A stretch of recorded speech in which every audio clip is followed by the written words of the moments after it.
हरे कृष्ण। श्रीमद् भागवत गीता के 7वें अध्याय ज्ञान विज्ञान योग का अंतिम श्लोक यानी कि 30वां श्लोक। साधी भूतादि दैवम मां साधी यज्ञम च ये विदु प्रयाण काले अपि च माते विदुर युक्त चेतश। इसका भावार्थ यह है कि जो भक्त मुझे अधिभूत, भगवान श्री कृष्ण यहाँ कहते हैं कि जो भक्त मुझे अधिभूत यानी कि भौतिक जगत का आधार, अधिदैव यानी कि दिव्य शक्तियों का नियामक और अधियज्ञ यानी कि सभी यज्ञों का परम साक्षी रूप से जानते हैं, वे मृत्यु के समय भी मुझको ही मानते हैं। उनके लिए मृत्यु कोई अंत नहीं होती बल्कि वह मोक्ष का द्वार बन जाती है। अधिभूत का यहाँ पर यह अर्थ है कि यह नश्वर संसार जिसमें शरीर, प्रकृति और पंच महाभूत यानी कि पृथ्वी, जल, अग्नि, वायु, आकाश आते हैं, भक्त समझता है कि इन सबका आधार परमात्मा है।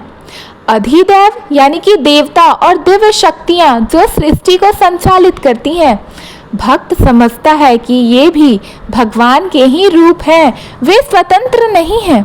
अधियज्ञ यानी कि भगवान स्वयं जो हर यज्ञ यानी कि त्याग, सेवा, भक्ति के साक्षी और आधार हैं। भक्त जानता है कि हर पूजा, हर दान और हर तपस्या अंततः उन्हीं के लिए है। ऐसा ज्ञानी जब मृत्यु का सामना करता है तो उसका चित्त विचलित नहीं होता, वह उसी क्षण भगवान को स्मरण करता है और मोक्ष को प्राप्त हो जाता है। एक कथा भीष्म पितामह की। महाभारत युद्ध में भीष्म पितामह बाणों की सैया पर लेटे हुए थे। शरीर पीड़ा से टूट रहा था पर मन स्थिर था। उन्होंने मृत्यु को टाल दिया और सूर्य के उत्तरायण होने का इंतजार किया। जब समय आया उन्होंने अपने चित्त को भगवान श्री कृष्ण पर केंद्रित कर दिया। मृत्यु के समय भी उनका ध्यान केवल परमात्मा पर ही था, इसी कारण उन्हें मोक्ष की प्राप्ति हुई। यह वही शिक्षा है जो भगवान यहाँ दे रहे हैं। जो भक्त जीवन भर भगवान को संसार का आधार, देवताओं का नियामक और यज्ञों का साक्षी मानकर भक्ति करता है, वह मृत्यु के समय भी उन्हीं को पाता है। मृत्यु सबके लिए निश्चित है पर भक्त के लिए यह अंत नहीं बल्कि मुक्ति का मार्ग है।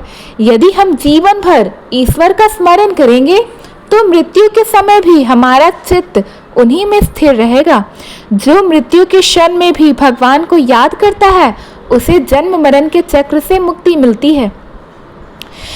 भगवान यहाँ यह शिक्षा दे रहे हैं कि साधारण मनुष्य मृत्यु के समय भयभीत नहीं होते, लेकिन भक्त जिसने जीवन भर भगवान को सबका आधार, देवताओं का नियामक और यज्ञों का साक्षी माना है, उसके लिए मृत्यु कोई डरावनी चीज नहीं बल्कि एक अवसर होता है मोक्ष प्राप्ति का। उसका चित्त उसी क्षण भगवान में लग जाता है और जैसा स्मरण मृत्यु के समय होता है वैसा ही अगला जन्म होता है। यदि मृत्यु के क्षण भगवान का स्मरण हो जाए तो जन्म मरण का चक्र समाप्त हो जाता है और मुक्ति मिल जाती है। एक अजामिल की कथा। एक ब्राह्मण था जिसका नाम था अजामिल। बचपन से वह बहुत धार्मिक था, लेकिन युवावस्था में वह पथ भ्रष्ट हो गया। उसने अपने कर्तव्यों को छोड़ दिया, पाप में जीवन अपनाया और परिवार का पालन पोषण भी सही ढंग से नहीं कर सका।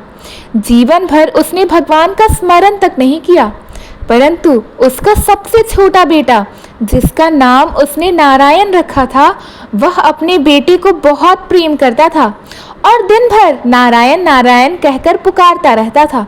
जब मृत्यु का समय आया, यमदूत उसके प्राण लेने आए। भय से कांपते हुए उसने अपने बेटे को पुकारा, नारायण नारायण। उसी क्षण भगवान विष्णु के दूत प्रकट हो गए और उन्होंने यमदूतों को रोक दिया। क्यों? क्योंकि मृत्यु के समय उसने भगवान का नाम लिया था। यद्यपि उसका उद्देश्य बेटे को पुकारना था, पर नाम तो भगवान का ही था। इससे उसकी आत्मा को नरक में जाने से मुक्ति मिली और उसे भगवान की शरण प्राप्ति हुई। यह कथा सिद्ध करती है कि मृत्यु के समय यदि हमारा मन भगवान की ओर हो तो जीवन के पाप भी क्षमा हो जाते हैं। लेकिन यह तभी संभव है जब जीवन भर भगवान का स्मरण करते रहें। अचानक मृत्यु के समय भगवान को याद करना आसान नहीं, लेकिन रोज रोज का अभ्यास ही मृत्यु के क्षण में हमारा सहारा दे सकता है। इस श्लोक से और इस कहानी से यह संदेश मिलता है कि मृत्यु से डरने की जरूरत नहीं है। भक्त के लिए यह मोक्ष का द्वार है। संसार का आधार भगवान है। यदि यह समझ जीवन भर बनी रहेगी तो मृत्यु में भी वही याद आएंगे। भक्ति का अभ्यास जरूरी है, क्योंकि अंतिम क्षण में वही याद आता है जो जीवन भर साधा है। यज्ञ, दान, तपस्या सब भगवान के लिए होता है।